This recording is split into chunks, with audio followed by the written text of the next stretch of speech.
Today on JayEmm Friends, what are we talking about? We're doing the car service killing the car industry. No, that was my fun intro. You see, you got to take over. Oh. Oh, yeah. It's all right. It's all right. Don't worry.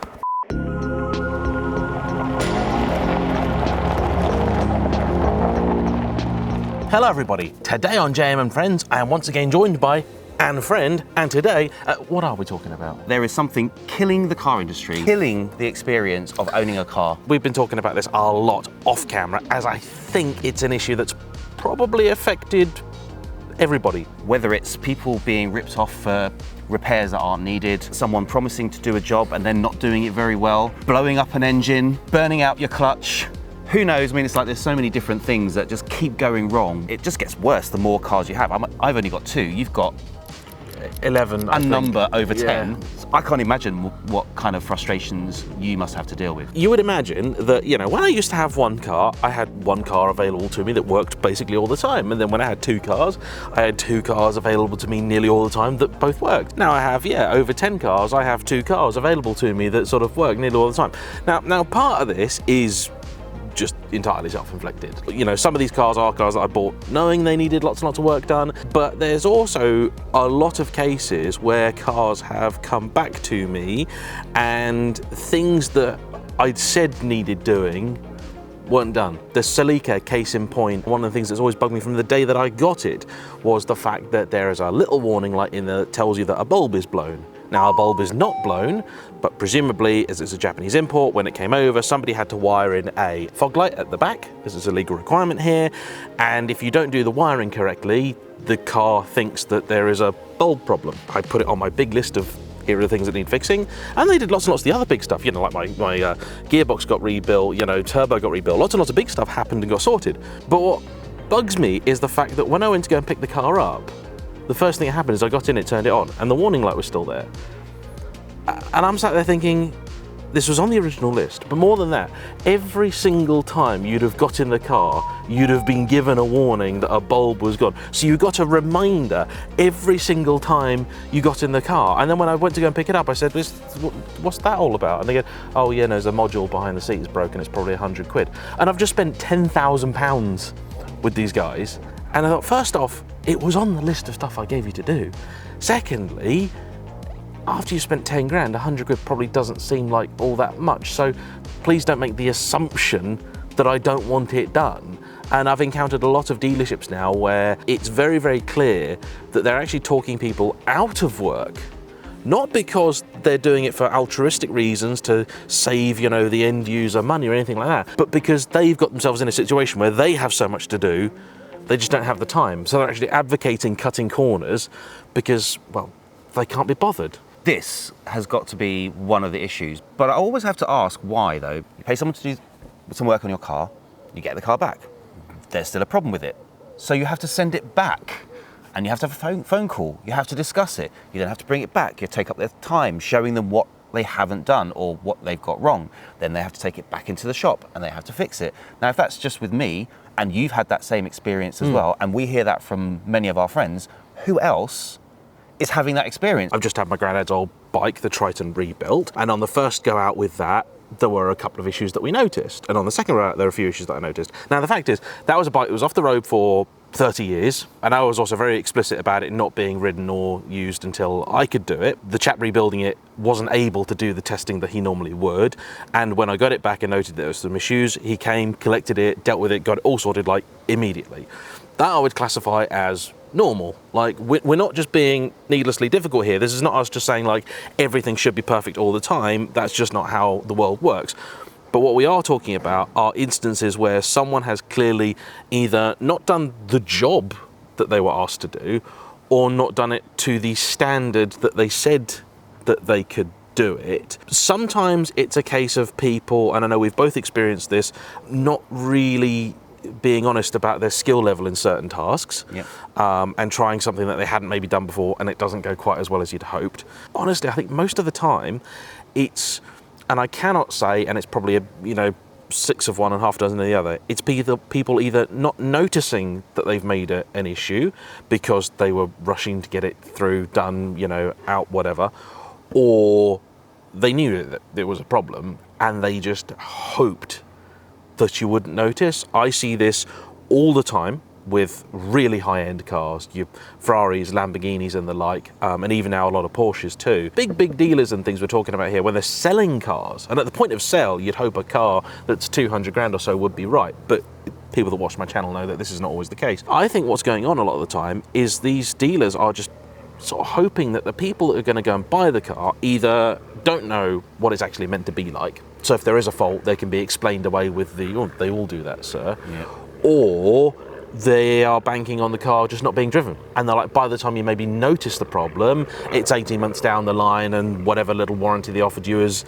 expired anyway. And they figure, look, hey, if we prepped every single car to a good standard, it's going to cost a lot of money and take a lot of time. But if we only fix the cars that people throw back at us, actually we only have to do about 1 in 10. And I can see a lot of that going on. And that's motivated by one thing, and that's greed. And then there's the other end of the market where, as we were talking off camera, there is a place for doing things at a low cost and accept that it's going to be of a overall lower quality, but no less functional at least. The choice as to whether you have a dent in your car repaired in a sort of cheap and cheerful way so that from a distance nobody notices, or whether you want it done at a high end. But sometimes just getting it done cheap and cheerful is what we want. But even then sometimes you find that the job's not been done, or one of the jobs hasn't been done, or it's been done to way lower a standard than you were given the impression. So one of the things that might mean is that in part, consumers themselves are a part of the problem, because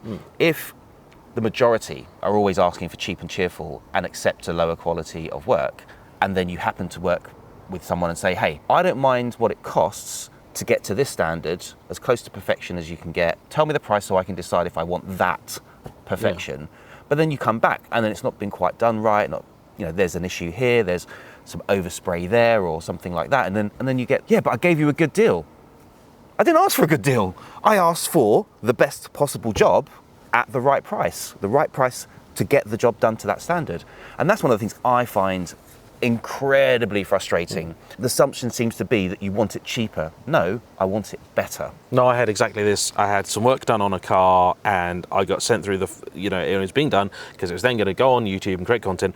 And then I got sent the pictures of the work and I just looked at it and went, oh my word, what is that? That is atrocious. Like, please, that's just awful. And then the response was, yeah, but the guy said he was doing you a good deal. And it's like, no, what the guy's done is a terrible job. When you said we were going to get a bit of discount, what I thought was I'd get the same high standard of job for a slightly better price. Not I was going to get a worse job for less money, because to me, that's not a deal. That's just getting a worse job done. One example we spoke about before was I had a BMW 6 Series, 645i. I bought a little eBay lip spoiler to go on the back of it. Took it to a local paint shop who'd done stuff for me before and had been fine, and they fitted it, it was all good. On the drive home, I looked in the rearview mirror and it was just off to the side, like visibly, like 2 inches off to the side.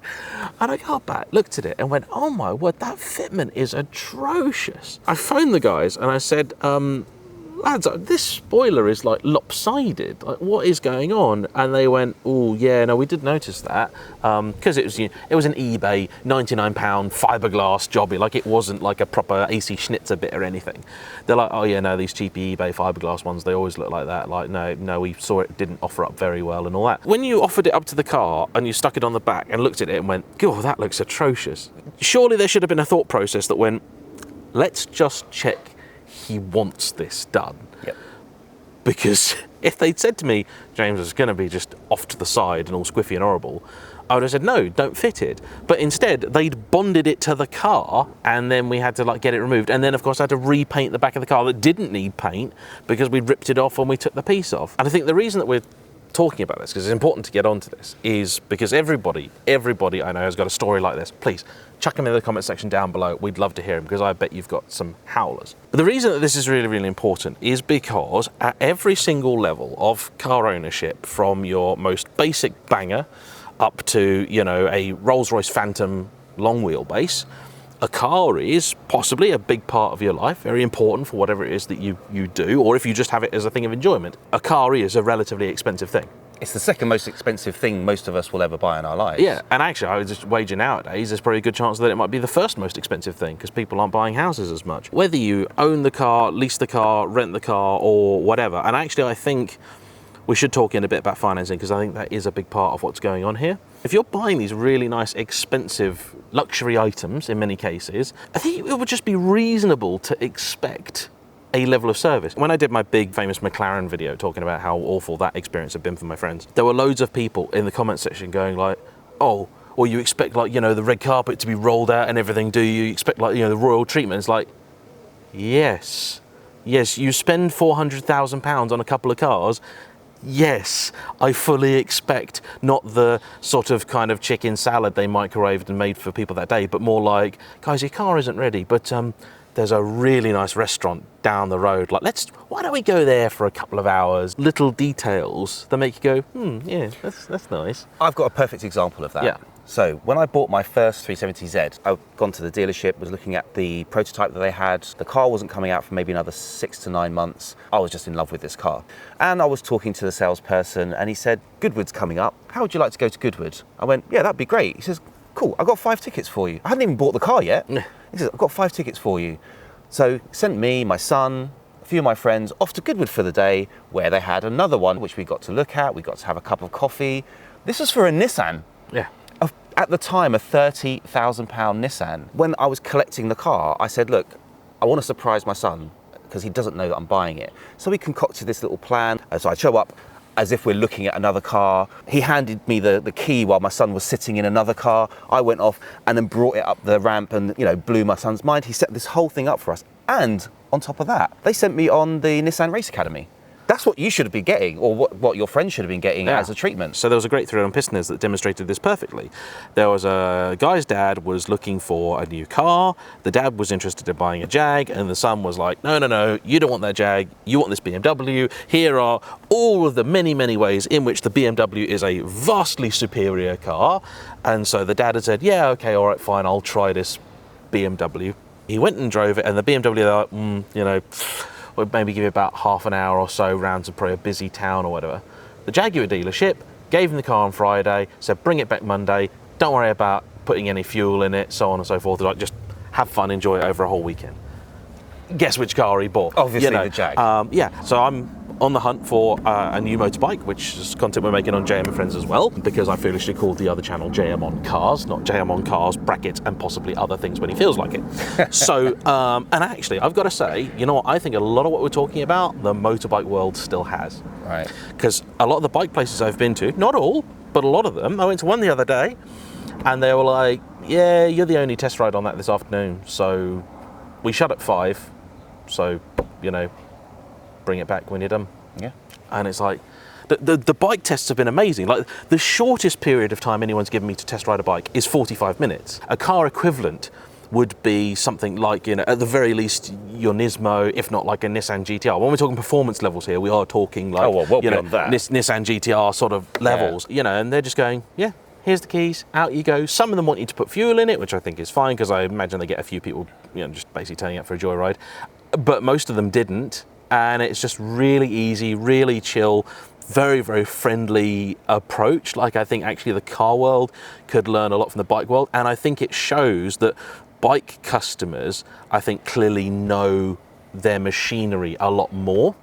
So every time I've been to a bike showroom, the salespeople have been so much more knowledgeable. You're not going to turn up to a bike showroom saying, hey, I'd like a CG125, and then they'll turn around and go, do you mean a Goldwing? Which would be like saying I want a Fiesta, and someone saying, do you mean that Rolls Royce? You know, and they're more appreciative of an understanding of what it is that you've actually come in for and what you're looking for, because I think they also know that bike people are pretty coarse enough that if you're trying to lead them down the garden path, they'll tell you in no uncertain terms they're not having it. But yeah, in the car world, I've been to some dealerships where you think actually it'd be best for them just to close down. Alfa Romeo is the example I always cite as being probably one of the worst. I had 3 friends all separately try and look at a Giulia Quadrifoglio, so we're talking about an expensive car here, what's 70 grand basically, and none of them even got to the test drive.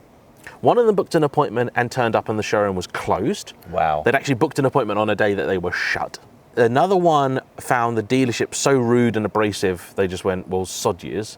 And the other, I think they messaged them and they just never really got back to them. And it's like, it's really hard for me to recommend these cars when this happens. And I know people will always respond and say, yeah, but that's the dealership's fault, not really Alfa Romeo. No, I disagree entirely. It is absolutely Alfa Romeo's problem. If you are a brand and your name is above the door, it is your responsibility to ensure that your standards are being met, if you have them. You've got to have the standards in the first place. Yeah. I think a large part of what has changed, and it may be driving maybe this whole shifting attitude, is the move towards cars now being almost invariably on some description of PCP or lease deal. People are generally going for like the deal, and they're like, I want the nice, easy spec that I can move on at the end that's got like whatever it is that I need. I'll have the stereo pack or whatever, and that's about it. And then 3 years later they just kind of hand it back. And I think because they knew it was never really going to be around for a long time anyway, there's less incentive to kind of care for it. On the subject of bikes though, I suppose to ride a bike you kind of have to be an enthusiast. It's not like with cars, often they're bought as purely as a practical thing to get your kids to school, get yourself to work or go to the shops, whereas for a bike, I feel like there's like a level of enthusiasm you have to have for that mode of transport to buy one in the first place. Yeah. So that might lead into why people know more. But do you think that means that the dealers find themselves actually knowing more about the bikes as well than if you go to a dealer and ask them a question about a car? I think they have to be, because I think really to work at a bike shop, certainly as a salesperson, you kind of have to, it'd be like me working in a wine shop. I'd be useless because I'm teetotal. Like, I don't know the product. I can read the bottle and go, oh, this one says it's fruity with hints of velvet and possibly, sawdust. But I don't know if it's actually good or not. Whereas the people that work in a bike shop are almost always bikers, and by definition, that kind of makes them an enthusiast. They're interested in the product. I mean, when you go to a car showroom, and they're not all hideous, they're really not. And I would encourage people to hit the comments if you've had a good experience as well. Never had a bad experience in a Lexus dealer. They've all in fact been absolutely amazing. And I think only exclusively turned up to Lexus dealers with no more than about 5 minutes of warning, and they've been fantastic. They've been absolutely brilliant, because I know that customer service is really important to Lexus. And it shows. In the interest of being fair and balanced, I got put off Kia for ages by a Kia dealer because they were just totally disinterested and a bit useless. I've subsequently developed a real love for Kias, but that's through working with the company. But this one dealer, it shows that they have the power to put you off a whole brand. It does show the variability of service between the dealers within for a particular mark. Thinking of other franchises, a famous one with Golden Arches, they seem to have such a firm grip on what the experience should be like across the majority of their restaurants.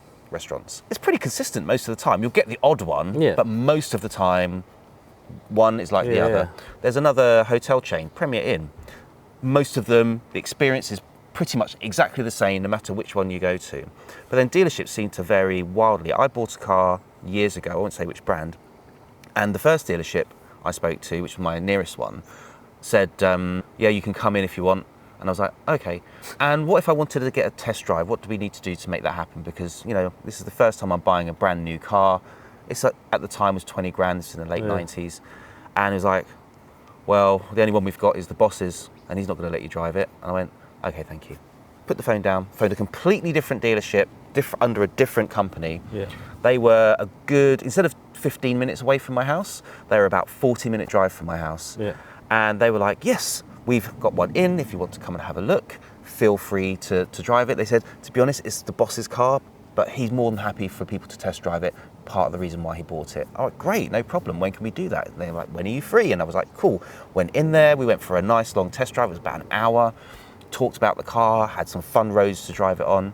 And what happened? I bought the car from that dealership, and I drove past my nearest dealership that was 15 minutes away, then did another 25 minutes on the road to get to this in the middle of nowhere dealership to have my car serviced for the next 8 years that I owned it. And there you go, they won the business.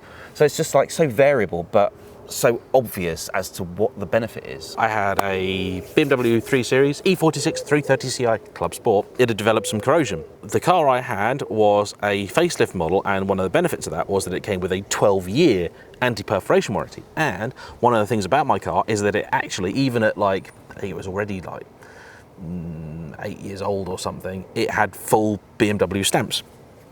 So I thought, brilliant, I might actually be able to get this sorted under warranty. I took it to one dealership, they had a look at it and were like, yeah, don't know if we can do anything here. A month later, hadn't heard anything from them. So I took it to another dealership in a different town.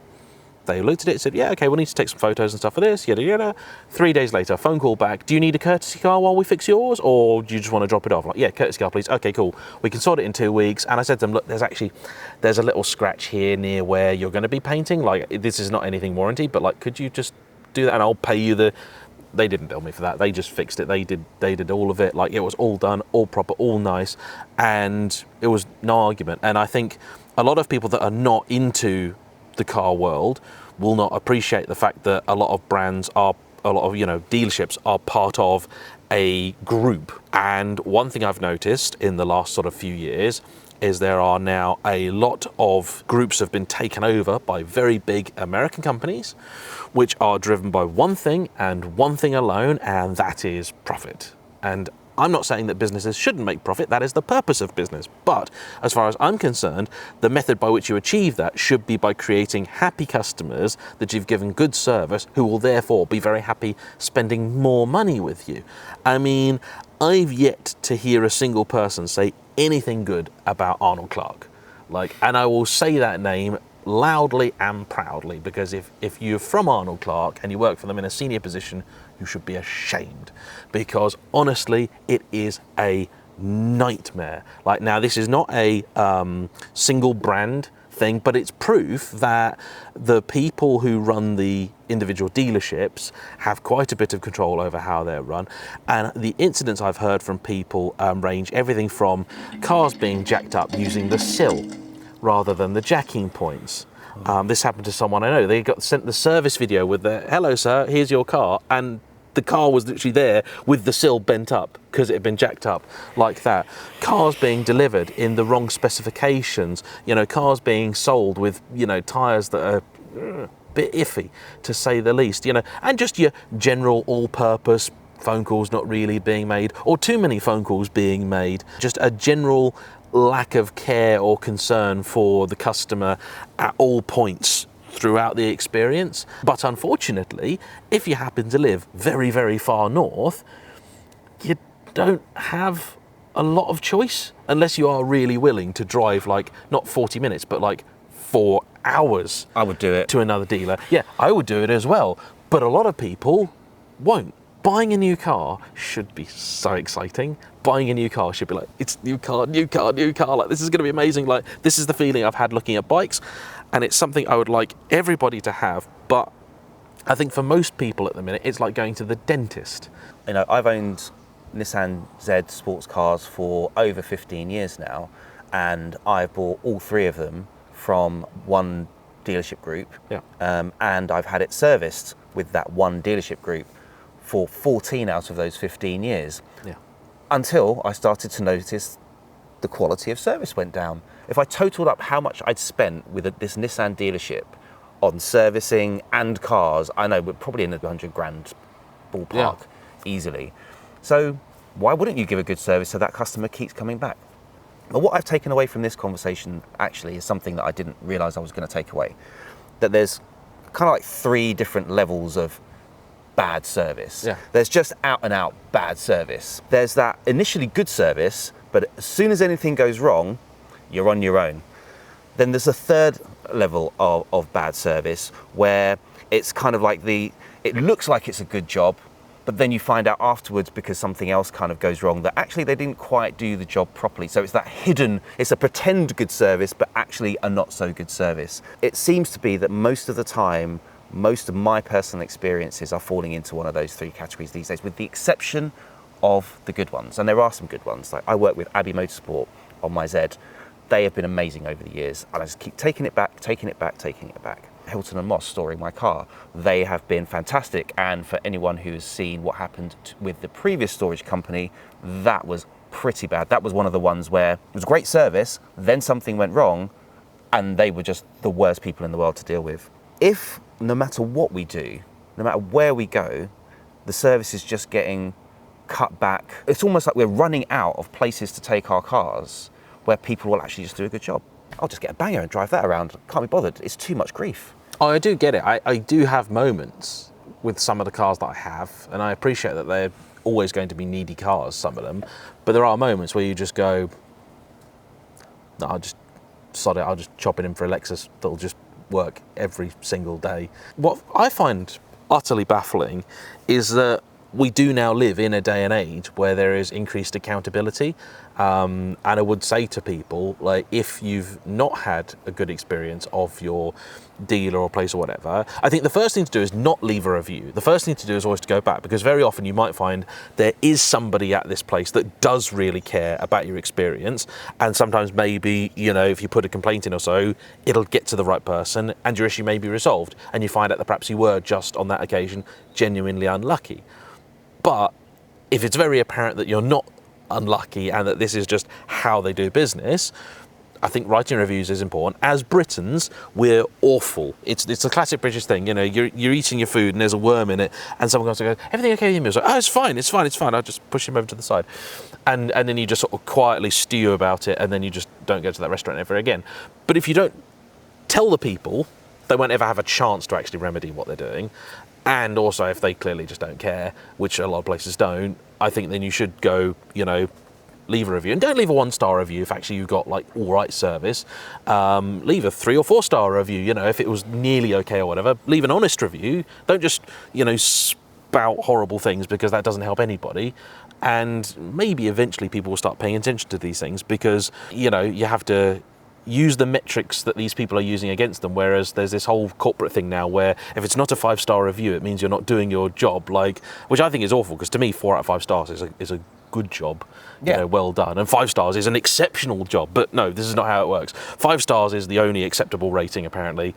Anything else is less. So I'm pretty sure if dealers do start getting enough 4-star ratings, maybe someone somewhere might go, why is this? They probably won't realise why, and they'll probably just go, let's just spend less money on the problem. But I think we're also generally quite bad at giving good reviews as well. Yes. People are much better at sort of writing a letter of complaint than they're writing a letter of thanks. Years ago, I got some fantastic, I felt it was above and beyond what I would expect in terms of service. And I wrote a letter to the board of directors for that particular dealership group, thanking them for whatever it was that they were doing that created the circumstances for that dealership to give me such great service. And I called out the specific people who I'd received that good service from, and I got a letter back saying thank you. It's very nice it's very nice to hear the positive side, so we know what we have to keep doing. And I was like, great. And then I went back there and I got an even better service, because they'd all heard about it, and they'd received a copy of the letter, and they looked after me even better. So it's like, you know, there are good places out there. I just feel like it's getting less and less, and I don't know what more we can do. We can only do our best to leave reviews, take our business wherever we can that does actually provide a good service. But with so few now, I don't know. And with margins being squeezed, maybe that's the issue. That is the issue. I think ultimately what's being lost, and what I'm fearful will actually be lost entirely, is the human touch. Because enough people now already treat the car as essentially a white good. What they really want is, they go, I want to buy a, you know, white Nissan, and it's going to be this one, and I don't really even care what the engine is, and I've got $5,000. And they'll go and buy it from some faceless car supermarket that has 1,000 cars on one site, so they couldn't possibly know anything about it. The poor sales guy's probably never even seen this car in his life before, and has got to try and convince you this is a good one. But it's okay, because you don't really care. And I think it's a shame that people are now going that way. So I think dealers, actually, if they want to survive, as difficult as it might be, because again, initially it will just look like you're losing even more money, I think they have to put the extra effort in to reminding people why they go to a dealer, a proper dealer, as opposed to any one of these places or eBay or whatever. And that should really begin the moment you step in the showroom. And there's so many things that you can do that don't actually cost money. It's a simple hello, a smile. You know, I'm sure you've been to a dealership where you walk in, it's like, you know, and or you walk into a dealership and go, "Good morning, sir. Ah, Mr. Marcano, is it? Yeah, don't worry. Sorry, the sales guy will be just a few minutes. Could we get you a coffee?" Yeah, and the difference between those two experiences is night and day. Yep. Night and day. You mentioned the Golden Arches. Like, a lot of people look down upon it. You go there, you've got your expectations. I'm not expecting gourmet food. I'm expecting a quarter pounder with cheese. But you know what? Sometimes it's been brought to my table with a smile and a, "Can we get you anything else?" And then when I'm done and I go to take the tray away, someone comes up to you and goes, "Don't worry, we'll get that for you." And everybody's happy. And you go, "Actually, this was all done really, really well. Like, you know, I'll make a mental note of this one. I'll come back to this one because it does its thing as well as it possibly can." Yep. And I think we need to remind people again, like, I don't want the car to be a white good, and I don't want dealers to turn into Amazon lockers, which is what will happen. There will literally be a place you just dump the car for its service, and you collect the car when you've bought it, and you have basically no interaction with the people because the people working there are expensive. I'm sure there's quite a few, you know, companies out there who are going, do we need people in dealerships? You know, and I don't want that to happen. Neither do I. I need to have that person I want to talk to, because when we're buying a car, it's about the experience. Yeah. You want to come away with that sort of buzz of the new car. If you're an enthusiast, I think for a lot of people, fine. It's just to get the kids to school or get them to work or pick up the shopping on the weekends. That's fine. Totally get it. And more EVs are becoming like mobile phones. You know, it's a gadget that transports you places as opposed to anything else, and that's fine for a particular market. Yeah. But for those car enthusiasts like us who are left, and bike enthusiasts now, like yourself, I think we just want that positive feeling that we made the right choice, have a day to remember, and want to keep coming back and buying services from that dealer or that body shop or that garage, whatever it may be. So I don't know what we can do, but maybe you do. Let us know in the comments. And celebrate the good guys. Yes. That's important. I think that's really important because it is easy to get negative. Hit the subscribe button, hit the bell icon, choose notifications on all videos, and hopefully we'll see you next time on JayEmm Friends.